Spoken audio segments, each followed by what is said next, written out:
नमस्कार, आप लोगों का स्वागत है यूट्यूब सक्सेस पॉइंट के यूट्यूब चैनल पे। आज हम वैदिक सभ्यता का डिस्कस इस क्लास में करने जा रहे हैं और वो भी डिटेल में। इससे पीछे के क्लास में हम सिंधु घाटी सभ्यता का डिस्कस किया है, डिटेल में डिस्कस किया है। इस क्लास में और इससे पीछे के क्लास में जो हम प्राचीन भारत का इतिहास का क्लास एक सीरीज जो चला रहे हैं उसमें हम डिटेल में डिस्कस करते हैं। स्पेशली बेस्ड जो होता है वो एनसीईआरटी पे बेस्ड है। अगर आप ऑब्जेक्टिव टाइप कंपटीशन, वैसा कंपटीशन जो ऑब्जेक्टिव टाइप पेपर कंडक्ट कराता है, उसका तैयारी अगर आप करते हैं तो ये क्लास आपके लिए फ़ायदेमंद रह सकता है। जैसे में कि आपने देखा होगा कि यूपी पीएससी, उसके बाद जेपीएससी, एमपीएससी, बीपीएससी, जैसे एसआई, ये सब पेपर का अगर आप तैयारी करते हैं जिसमें जीएस हिस्ट्री से क्वेश्चन आता है, ऑब्जेक्टिव टाइप पेपर कंडक्ट कराता, तो ये क्लास आपके लिए फ़ायदेमंद रह सकता है। ठीक है, तो ध्यान से देखिए, क्लास को समझने का प्रयत्न करें और अपने भाषा में नोट बनाने का कोशिश कर सकते हैं। ठीक है, चलिए। सिंधु सभ्यता से पीछे, सिंधु सभ्यता के पश्चात अब जिस सभ्यता का उदय हुआ उसे हम मुख्यतः वैदिक सभ्यता या आर्य सभ्यता के नाम से जाना जाता है। आर्य का क्या मतलब होता है? आर्य का मतलब होता है आर्य सभ्यता का ज्ञान वेदों से होता है, जिसमें ऋग्वेद सबसे प्राचीन होने का सर्वाधिक महत्वपूर्ण है। जैसे कि आप भी जानते होंगे कि वेदों का सबसे पुराना जो वेद है वो ऋग्वेद है। समानतः ऐसा माना जाता है, ऐसा कहा जाता है या माना जाता है कि आर्यों ने सिंधु सभ्यता के नगरों को ध्वस्त कर एक नई सभ्यता की नींव रखी, लेकिन अभी भी इसका कोई ठोस साक्ष्य जो है उपलब्ध नहीं हो पाया। मतलब ऐसा कोई ठोस साक्ष्य नहीं है जिससे ये साबित हो सके कि जो वैदिक सभ्यता के लोग थे उन्होंने ही सिंधु सभ्यता को पतन करने में बहुत महत्वपूर्ण भूमिका जो है निभाया। ठीक है, वैदिक सभ्यता भारत की सबसे प्राचीन सभ्यता माना जाता था। कब तक? जब तक सिंधु घाटी सभ्यता का पता नहीं चला था तब तक। ठीक है, प्राचीन सभ्यता जिसमें वेदों की रचना हुई। वैदिक सभ्यता भारत की सबसे प्राचीन सभ्यता है जिससे वेदों की रचना हुई। वैदिक शब्द जो है वेद से बना। वेद का अर्थ है ज्ञान। और वैदिक संस्कृति के निर्माता जो रहे हैं वो आर्य थे। और वैदिक संस्कृति में आर्य शब्द का अर्थ होता है श्रेष्ठ, उत्तम, अभिजीत, कुलीन या उत्कृष्ट व्यक्ति। यानी श्रेष्ठ, उत्तम, अभिजीत, कुलीन और उत्कृष्ट होना अपने आप को आर्य होने की कल्पना करता है। ठीक है, और सर्वप्रथम मैक्स मूलर 1853 ईस्वी में आर्य शब्द का प्रयोग एक श्रेष्ठ जाति के आशय से किया था। आर्यों की भाषा जो थी संस्कृत थी। ठीक है, अध्ययन के सुविधा के लिए इस सभ्यता को हम दो भागों में बांट सकते हैं, एक ऋग्वैदिक काल और एक उत्तर ऋग्वैदिक काल। ठीक है, और इसका टाइम पीरियड जो है 1500 से लेके 1000 ईस्वी तक ऋग्वैदिक काल का, और उत्तर वैदिक काल का जो है 1000 से 600 ईस्वी तक। यानी कि अगर वैदिक सभ्यता का बात करें तो इसका 1500 से 600 ईसा पूर्व हम इसका काल निर्धारण कर सकते हैं। ठीक है, आते हैं जानते हैं ऋग्वेद के बारे में। इस काल का तिथि निर्धारण जितना विवादास्पद रहा है उतना ही इस काल के लोगों के बारे में सटीक जानकारी प्राप्त करना। ऋग्वेद संहिता की रचना इस काल में हुई थी, अतः इस काल की जानकारी का एकमात्र स्रोत जो है साहित्यिक स्रोत से पता चलता है। सिंधु सभ्यता के विपरीत वैदिक सभ्यता मूलतः ग्रामीण थी, जबकि आप जानते हैं कि सिंधु सभ्यता जो है प्राचीन सभ्यता होते हुए एक शहरी सभ्यता थी। लेकिन वैदिक सभ्यता जो थी मूलतः एक ग्रामीण थी। आर्यों का आरंभिक स्टार्टिंग जीवन जो है, आरंभिक जीवन पशुचारण पर आधारित था। कृषि उसके लिए एक महत्वपूर्ण कार्य हुआ करता था। ठीक है। 1400 ईस्वी पूर्व के बोगस कोई एशिया माइनर के अभिलेख में ऋग्वैदिक काल के देवताओं इंद्र, वरुण, मित्र, नासत्य का उल्लेख जो है मिलता है। इससे अनुमान लगाया गया कि वैदिक आर्य ईरान से होकर भारत आए थे। चलिए ऋग्वेद, अगला पॉइंट देख लीजिए। ऋग्वेद में की अनेक बातें ईरानी भाषा के प्राचीनतम ग्रंथ अवेस्ता से मिलती है। इससे पीछे जो हमने क्लास किया है सिंधु घाटी सभ्यता का, उसका प्ले लिस्ट जो है हम YouTube चैनल पर बना दिए हैं। अगर इससे पीछे का क्लास आपने नहीं देखा है तो इसका लिंक जो है डिस्क्रिप्शन में दे देंगे, आप वहाँ से देख सकते हैं। ठीक है। आर्यों के मूल निवास के संदर्भ में विभिन्न विद्वानों का विचार जो है वो अलग अलग है। अब क्या क्या विचार है वो देख लीजिए। विद्वान इस साइड है और आर्यों का मूल निवास स्थान क्या इन्होंने बताया है विद्वानों के अनुसार। ये प्रोफेसर मैक्स मूलर के अनुसार मध्य एशिया में इसका निवास स्थान हुआ करता था। बाल गंगाधर तिलक के अनुसार उत्तरी ध्रुव से आए थे। डॉक्टर अविनाश चंद्र दास के अनुसार सब सिंधव प्रदेश से आए थे। दयानंद सरस्वती के अनुसार ये लोग तिब्बत से आए हुए थे। नेहरिंग एवं प्रोफेसर गार्डन चाइल्ड के अनुसार दक्षिण रसिया से आए थे, रूस से। और गंगानाथ झा के अनुसार बृहस्पति देश से आए हुए थे। ठीक है। गाइल्स महोदय के अनुसार हंगरी तथा डेनयूब की नदी घाटी से आए हुए थे। प्रोफेसर फेंका के अनुसार जर्मनी के मैदानी भागों से ये लोग आए हुए थे। ठीक है। यह निवास स्थान रहा होगा आर्यों का। एक पॉइंट देख लीजिए। अधिकांश विद्वान प्रोफेसर मैक्स मूलर के विचारों से सहमत हैं कि आर्य का मूल स्थान जो है मध्य एशिया से के निवासी रहे होंगे। ठीक है। भौगोलिक विस्तार के बारे में आप जान लेते हैं। आर्यों का आरंभिक इतिहास का जानकारी का मुख्य स्रोत जो है ऋग्वेद ही है। ऋग्वेद का आर्य निवास स्थल के लिए सप्त सिंधव क्षेत्र का उल्लेख मिलता है, जिसका अर्थ होता है 7 नदियों का क्षेत्र, 7 नदियों से बना क्षेत्र। ये नदियाँ कौन कौन थी? तो सिंधु, सरस्वती, सतुद्री, सतलज, बिपाशा ब्यास को, पुरुषनी नदी रावी को, बिस्ता झेलम को और अस्किनी चिनाब को कहा जाता था। ठीक है। देखिए एक प्रकार का आवाज़ जो है आपको शायद परेशान कर रहा होगा कि बाहरी आवाज़ से बचने के लिए हम जब भी क्लास का वीडियो बनाते हैं तो पंखा ऑन पोजीशन में रहता है, तो आपको जो आवाज़ में प्रॉब्लम आ रहा होगा वो पंखे की आवाज़ है।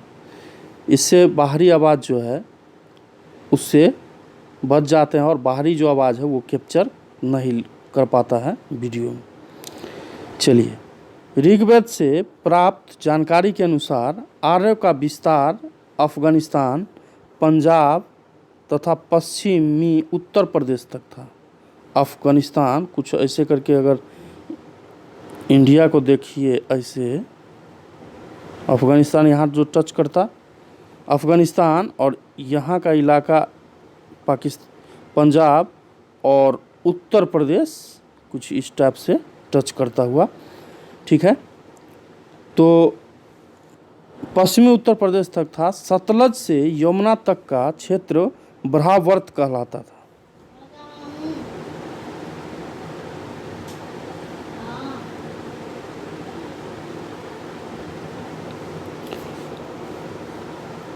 आर्यों का अफगानिस्तान, पंजाब, पश्चिमी उत्तर प्रदेश, सतलज से यमुना तक का क्षेत्र ब्रह्मावर्त कहलाता था।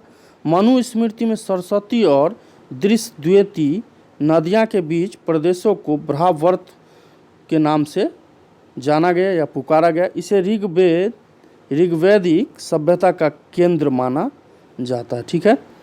गंगा व यमुना के द्वाब क्षेत्र क्या होता है? देखिए, अगर यहाँ से कोई नदी निकल रहा है, ठीक है, और यहाँ से भी अगर कोई नदी ऐसे करके बह रही है, तो इस बीच का जो स्थल होता है इसको ही द्वाब क्षेत्र बोलते हैं। ठीक है। गंगा व यमुना के द्वाब क्षेत्र एवं उसके सीमावर्ती क्षेत्रों पर भी आर्यों का कब्जा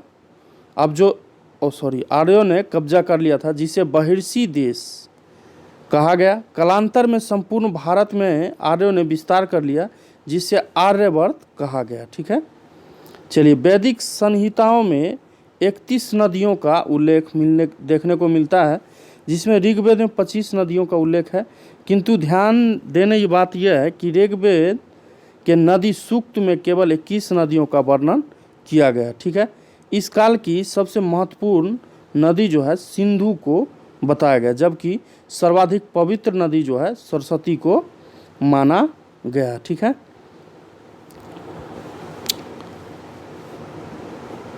माना गया है, जिसे देवी तमा, मातेमा या नदीत्मा के नाम से भी जाना जाता था। ऋग्वेद में गंगा नदी का एक बार, जबकि यमुना नदी का 3 बार जिक्र हुआ। देखिए, ये क्वेश्चन आपको प्रीवियस ईयर एग्जाम में पूछ चुका है। जहाँ जहाँ हम हाईलाइटेड कर देते हैं वहाँ सोचिए कि क्वेश्चन पूछा गया है। ये ऋग्वेद क्वेश्चन किया गया था कि यमुना का ऋग्वेद में कितना बार जिक्र हुआ है, तो 3 बार जिक्र हुआ और गंगा का 1 बार जिक्र हुआ है। चलिए आगे आ जाते हैं। ऋग्वेद हिमालय पर्वत एवं इसकी चोटी मुजवंत का भी उल्लेख किया गया है। ठीक है। ऋग्वेद में हिमालय की चोटी जो है मुजवंत का भी उल्लेख किया गया है। अब क्या कौन कौन नदी था यहाँ देख लीजिए। प्राचीन नदी, आधुनिक नाम उसका क्या है? पुरुषनी नदी। यहाँ से क्वेश्चन आपको देखने को मिलेगा, और जब आप इससे आगे के चैप्टर में डिस्कस करेंगे बौद्ध धर्म या अशोक वगैरह का, तो उसमें भी पुरुषनी नदी का डिस्कस आपको देखने को मिलेगा। यहाँ से क्वेश्चन आता है। पुरुषनी नदी अभी आधुनिक नाम रावी नदी है। सतुद्री को सतलज कहा जाता था। अस्कनी को चेनाब या चिनाब कहा जाता था। बिस्ता को झेलम नदी के नाम से जानते हैं अभी। बिपाशा को ब्यास नदी, गोमती को गोमल, ठीक है, और कुंभ या कुंभा को काबुल के नाम से, सदानीरा को गंडक के नाम से, कुमू को कुर्रुम के नाम से, और सिंधु को इंडस के नाम से। जैसा कि जानते हैं कि पीछे के सभ्यता को इंग्लिश में इंडस वैली सिविलाइजेशन भी कहा जाता, तो उसी प्रकार इंडस। ठीक है। अब जान लीजिए उसके सामाजिक स्थिति के बारे में हम जान लेते हैं। देखिए, यहाँ से ही क्वेश्चन प्रीवियस ईयर में आया है कि ऋग्वैदिक समाज कैसा समाज था, तो पितृ सनात्मक समाज था। सामाजिक संगठन का आधार गोत्र या जनमूलक था। समाज की सबसे छोटी एवं आधारभूत इकाई परिवार या कुल हुआ करता था। परिवार को कुल कहा जाता है, ठीक है, जिसका मुखिया जो है मुखिया पिता हुआ करता था, जिसे कुलुप। देखिए, यहाँ सबसे क्वेश्चन बनता है एग्जाम में। ऑब्जेक्टिव टाइप पेपर जब कोई भी कंडक्ट कराता है तो यहाँ से क्वेश्चन वो बना लेता है। पितृ सनातमक समाज होते हुए भी महिलाओं को यथोचित सम्मान प्राप्त था, मतलब उचित सम्मान प्राप्त था। ठीक है। ऋग्वैदिक काल में संयुक्त परिवार की प्रथा प्रचलित थी। दादा नानी नाती पोते आदि जो हैं के लिए एक शब्द नप्त्री का प्रयोग होता था। ऋग्वैदिक, अगला पॉइंट, ऋग्वैदिक काल में वर्ण व्यवस्था के चिन्ह दिखाई देते हैं। ऋग्वेद में 10वें मंडल में वर्णित पुरुष सूक्त में 4 वर्णों का उत्पत्ति का वर्णन हमको देखने को मिलता है। इसके अनुसार विराट पुरुष के मुख से, ब्राह्मण क्षत्रिय भुजाओं से, वैश्य जांघों से एवं शूद्र जो है पैरों से उत्पन्न हुए माना जाता है ऐसा। चलिए, इस काल में स्त्रियां अपने पतियों के साथ यज्ञ कार्य में भाग लेती थी। अगला पॉइंट है, बाल विवाह, सती प्रथा, पर्दा प्रथा का प्रचलन नहीं था। ठीक है, पुत्रियों का उपनयन संस्कार किया जाता था। उपनयन संस्कार किया जाता था। विधवा विवाह की प्रथा भी उस समय प्रचलित थी। ठीक है, अगला पॉइंट देख लीजिए, सामान्यतः एक पत्नीत्व विवाह की ही प्रचलित थी, यानी कि एक शादी, कोई भी व्यक्ति जो है एक शादी कर सकता था। उसको मोनोपोली शायद, सॉरी इसका एग्जैक्ट भूल चुके हैं हम, क्या बोला जाता है, मोनोगेमी शायद बोला जाता है, एक विवाह प्रथा। विवाह में दहेज जैसी कुप्रथा का प्रचलन नहीं था, किंतु बहुतू शब्द जो है कन्या को दिए जाने वाले उपहार का स्वरूप हुआ करता था। शिक्षा के द्वार जो है स्त्रियों के लिए भी खुले हुए थे। ऋग्वेद में लोपामुद्रा, घोषा, सिक्ता, अपाला, विश्ववारा जैसी विदुषी स्त्रियों का वर्णन देखने को मिलता है। चलिए, अगला पॉइंट देख लीजिए, आजीवन अविवाहित रहने वाली कन्या अमाजू के नाम से जाना जाती थी। पुत्र प्राप्ति के लिए नियोग की प्रथा स्वीकार की गई थी। इसके अंतर्गत महिलाओं को अपने देवर से साहचर्य स्थापित करना होता था। ठीक है, ऋग्वैदिक काल में दास प्रथा का प्रचलन था। उस समय दास प्रथा का प्रचलन था, किंतु यह प्राचीन यूनान और रोम की भांति नहीं थी। आर्य मांसाहारी और शाकाहारी दोनों प्रकार का भोजन किया करते थे। ऋग्वैदिक काल में सोम और सूरा का भी प्रचलन था। सोम और सूरा का भी प्रचलन था। सोम एक पीने वाला वस्तु होता है, ये तरल पदार्थ होता है, अभी जिसके कुछ नशा के फॉर्म में देख सकते हैं। आर्य के वस्त्र सूत, ऊन और चम्र के बने होते थे। ठीक है, आर्य के समाज में विवाह एक पवित्र संस्कार माना जाता था। समाज में दो प्रकार के विवाह जो है प्रचलित थे, अनुलोम विवाह, प्रतिलोम विवाह। अनुलोम विवाह क्या था? उच्च वर्ग का पुरुष और निम्न वर्ग की महिलाएं वर्ण की स्त्री को अनुलोम विवाह, और प्रतिलोम में उच्च वर्ण की स्त्री और निम्न वर्ग के पुरुष जब शादी किया करते थे तो उसको कहा जाता था। ठीक है, नर्तकियों द्वारा विशिष्ट परिधान, पेशन धारण करने का जिक्र जो है देखने को मिलता है। चलिए आगे पॉइंट देख लीजिए, कान में कर्ण शोभन, एक प्रकार का क्या बोल सकते हैं, कान में जो पहनती है स्त्रियां वगैरह, एवं शीश पर कुंभ नामक आभूषण के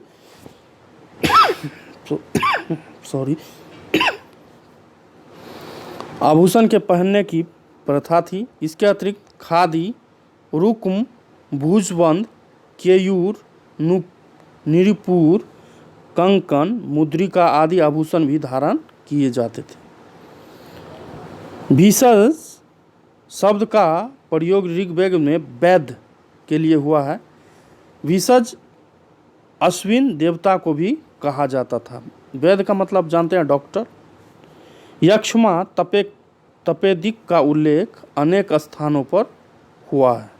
ठीक है, मृतकों को प्राय अग्नि में जलाया जाता था, लेकिन कभी कभी उससे दफना भी दिया जाता था। ठीक है, चलिए ऋग्वैदिक काल में राजनीति की स्थिति कैसा था, ऋग्वैदिक काल के बाद हम डिस्कस करेंगे।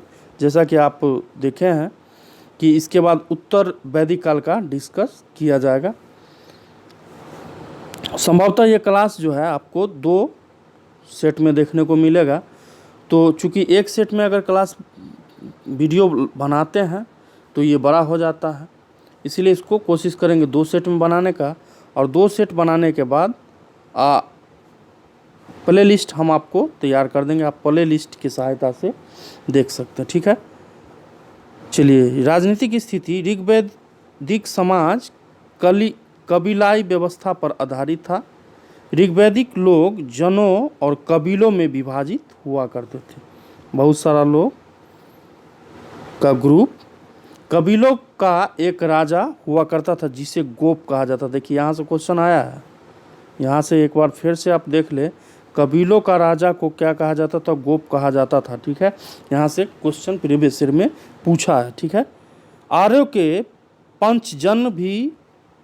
को पंचजन भी कहा गया है क्योंकि इसके 5 कबीले कुल हुआ करते थे, अनु, द्रुह, पुरु, तुर्वस और यदु। ठीक है, ऋग्वैदिक काल में राज्य का मूल आधार कुल परिवार हुआ करता था। परिवार का मुखिया कुलूप अथवा गृहपति कहलाता था। कुलूपों के आधार पर ग्राम का निर्माण हुआ करता था। ठीक है, जिसका प्रमुख जो है ग्रामीण हुआ करता था, ग्रामणी हुआ करता था। अनेक गांव जो है मिलकर एक 20 बनाते थे जिसका प्रधान 20 पति हुआ करता था और 20 से जन बनता था जो कबीलाई संगठन था। इसके प्रमुख जनपति हुआ करते थे। ठीक है, देखिए, राजा के बाद पुरोहित, उसके बाद 20 पति, फिर ग्रामीण, फिर कुलूप। ये सिस्टमेटिक है, आप इसको ऐसे करके भी मान सकते हैं। राजा को ऊपर रखे, उसके बाद पुरोहित, ठीक है, उसके बाद 20 पति, इस ऐसे करके 10 राजा युद्ध के बारे में जान लीजिए। 10 राजाओं के साथ युद्ध, राज्ञ युद्ध पुरुषनी रावी नदी के तट पर भारत वंश के राजा सुदास और 10 जनों, 5 आर्य एवं 5 अनार्यों के बीच हुआ था। अंत में इस युद्ध में भरत राजा सुदास की विजय हुई।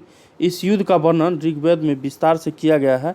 आप यहाँ भी याद रखें कि पुरुषनी नदी के तट पे 10 राजाओं का युद्ध जो है हुआ था। ठीक है, जो रावी नदी के नाम से भी जाना जाता है। इस प्रकार आर्यों का प्रशासनिक इकाई 5 हिस्सों में बटा हुआ था।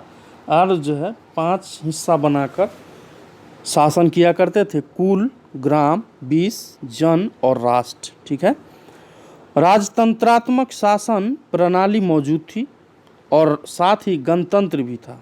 राजतंत्रात्मक मतलब जानते हैं कि राजा के अंदर सब पावर हो, और गणतंत्र मतलब जो जनता के सेलेक्टिव कैंडिडेट हो।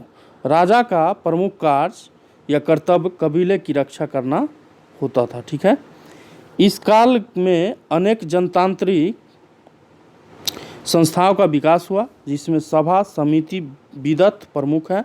इन संस्थाओं में राजनीतिक, सामाजिक और धार्मिक, आर्थिक प्रश्नों पर चर्चाएं हुआ करती थी। और ऋग्वैदिक काल में महिलाएं भी राजनीतिक में भाग लेती थी। सभा एवं विदत परिषदों में महिलाओं की सक्रिय भागीदारी थी। ठीक है, सभा और समिति, अगला पॉइंट, सभा और समिति राजा को सलाह देने वाली संस्था थी। सभा श्रेष्ठ एवं संभ्रात लोगों की संस्था थी, जबकि समिति सामान्य जनता का प्रतिनिधित्व करती थी। समिति केंद्रीय राजनीतिक संस्था भी कहलाती थी, जो राजा की नियुक्ति, उसे पद से हटाना, पदच्युत करने व उस पद पर नियंत्रण रखती थी। विदत आर्यों की प्राचीन संस्था थी। स्त्रियां सभा एवं समिति में भी भाग ले सकती थी। राजा भूमि का स्वामी नहीं होता था, जबकि भूमि का स्वामित्व जो है जनता के हाथों में निहित था। जनता भूमि का मालिक हुआ करता था। बलि एक प्रकार का कर था ऋग्वैदिक काल में, जो प्रजा द्वारा स्वेच्छा से राजा को प्रदान किया जाता था। राजा इसके बदले उनकी सुरक्षा की जिम्मेदारी लेता था। राजा नियमित या स्थायी सेना नहीं रखा करते थे, लेकिन युद्ध के समय वो नागरिक सेना संगठित कर लेता था, जिसका कार्य संचालन वात गण, ग्राम और सर्द नाम से विविध टोलियां करती थी। ठीक है, ऋग्वेद में राजा को गोप्ता जनस्य अर्थात कबीले का संरक्षण तथा पुरावेता अर्थात नगरों पर विजय पाने वाला भी कहा गया। ठीक है, आर्थिक जीवन के विषय में जान लेते हैं कि आर्थिक स्थिति किस प्रकार की रही ऋग्वैदिक लोगों को। ठीक है, ऋग्वैदिक काल में आर्यों का संस्कृति ग्रामीण एवं कबीलाई थी। ठीक है, पशुपालन प्राथमिक पेशा था, फर्स्ट पेशा पशुपालना, और कृषि उसका सेकेंडरी वर्क था। ठीक है, इस काल में गाय को पवित्र पशु माना गया है। ठीक है, यहाँ से क्वेश्चन बनता है, और यह विनिमय के साधन के स्वरूप थे। विनिमय मतलब अगर किसी से हम कुछ लेते हैं उसके बदले किसी को कुछ देते हैं। जैसे अगर किसी से हम सपोज कर लीजिए कि चावल लिए और उसके बदले गेहूं लिए,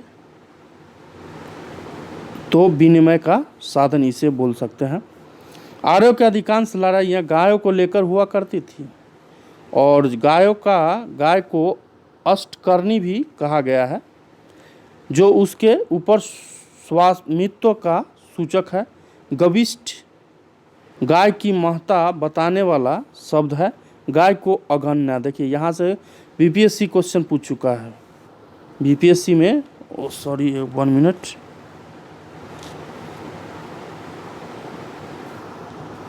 यहाँ से अगण्य बीपीएससी क्वेश्चन पूछ चुका है। 9 मारे जाने वाले योग्य पशु को अगण्य बोला जाता था, जो गाय को दर्जा प्राप्त था। ठीक है, गाय की हत्या करने वाला या उसे घायल करने वाले के लिए वेदों में मृत्युदंड अथवा देश से बाहर निकालने की जो है व्यवस्था थी। पनी नामक व्यापारी पशुओं की चोरी के लिए कुख्यात थे उस समय। देखिए यहाँ से क्वेश्चन बन सकता है। ठीक है, पुत्रों को दुहिता इसीलिए कहा गया है क्योंकि वही गाय का दूध दूहती थी, दूध निकालती थी। घोड़ा आर्य समाज का अति उपयोगी पशु हुआ करता था।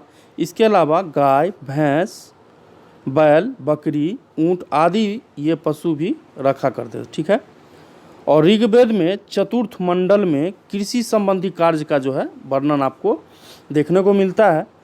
एक ही अनाज यव, अभी जब आप कभी पूजा करते हैं या सत्यनारायण भगवान का अगर आप सपोज के पूजा करते हैं तो यव जो है उसमें चर्चा किया गया है, जिसको जौ कहा जाता है। आप जब मार्केट में जाके यव बोल दीजिए तो समझ में ही नहीं आएगा कि यव का मतलब क्या होता है। ठीक है, उल्लेख है, और कृषि के महत्व से संबंधित केवल 3 ही शब्द है, उदर, धान्य और संपत्ति, जहाँ उदर का अर्थ है अनमापक बर्तन, जबकि धान्य का अर्थ है अनाज। ठीक है, व्यापार पर पनी लोगों का अधिकार हुआ करता था। व्यापार मुख्यतः वस्तु विनिमय द्वारा हुआ करता था, जैसा वस्तु विनिमय का सिस्टम बताया है, परंतु विनिमय माध्यम के रूप में गायों व घोड़ों सहित निष्क का भी उल्लेख मिलता है, जो संभवतः स्वर्ण आभूषण या सोने का टुकड़ा होता होगा। ठीक है, वेकनाट सूदखोर थे जो बहुत अधिक ब्याज लिया करते थे। वेकनाट उस समय सूदखोर को कहा जाता, जैसे परसेंटेज पर भी मानिए हम लोग गांव में ग्रामीण परिक्षेत्र हो या कहीं भी लगाते हैं और उसके बदले जो परसेंटेज है उसको सूदखोरी बोला जाता। ठीक है, तो उस समय वेकनाट शब्द उसके लिए प्रचलित था। ठीक है, ऋग्वेद में बढ़ई, रथकार, बुनकर, चमरकार, कुम्हार आदि शिल्पियों जो है आर्किटेक्चर ही बोल सकते हैं का उल्लेख मिलता है, और सोना के लिए हिरण्य शब्द मिलता है। कपास का उल्लेख कहीं भी नहीं किया गया। ठीक है, अष्टकर्णी नाम से यह विदित होता है कि ऋग्वेदिक आर्य को संभवतः अंकों की जानकारी रही होगी या थी। अयस शब्द जो है, 1 मिनट, कभी कभी होता क्या है पेंसिल काम करना छोड़ देता है। ठीक है, अयस शब्द भी इस काल में प्रयोग हुआ, जिसकी पहचान संभवतः तांबे और कॉपर या कांस्य ब्रॉन्ज के रूप में की गई। इस काल में लोग लोहे से परिचित नहीं थे। देखिए इस काल में भी लोग लोहा से परिचित नहीं थे। इससे पीछे के काल को कांस्य युग भी बोला जाता है, ब्रॉन्ज एज, सिंधु घाटी सभ्यता को, ठीक है, लेकिन लोहा से परिचित नहीं थे। प्राचीन नाम जो है और आधुनिक नाम उर्वरा को उपजाऊ भूमि बोला जाता था। जैसा कि आप भी अगर उर्वरा शब्द से वाकिफ़ हैं तो पता चल जाएगा कि इसका मतलब होता है उर्वरा शक्ति अभी भी यूज हम लोग करते हैं। लांगर सीर हल को बोला जाता था। ब्रिक बैल को बोला जाता था। ब्रिक शायद अभी भी यूज होता है। और आगे देखिए करिस जो है सकृत गोबर की खाद को बोला जाता था। सीता हल की बनी हुई नालियाँ को सीता बोला जाता था। अवल कूप या कुआं को बोला जाता था। देखिए हल का जो नाला बना हुआ है, हल अगर ऐसे करके हम चला रहे हैं, ठीक है, और हल का जो गैपिंग है और उसको नालिया बोला जाता था, तो आप जानते हैं कि बृहत काल में, पीछे के काल में सीता जो है, सीता श्री राम जी की पत्नी, वो इसी संदर्भ में कहीं मिली है, मिथना शायद जनकपुर, तो आई थिंक इन्हीं के नाम से इनका नाम शायद सीता पड़ा था, ठीक है। अवल कूप को कहा जाता था। किवास हल वाला, जो हल चलाने वाला है उसको किवास बोला जाता था। पर्जन्य जो है बादल को कहा जाता था, पर्जन्य, ठीक है।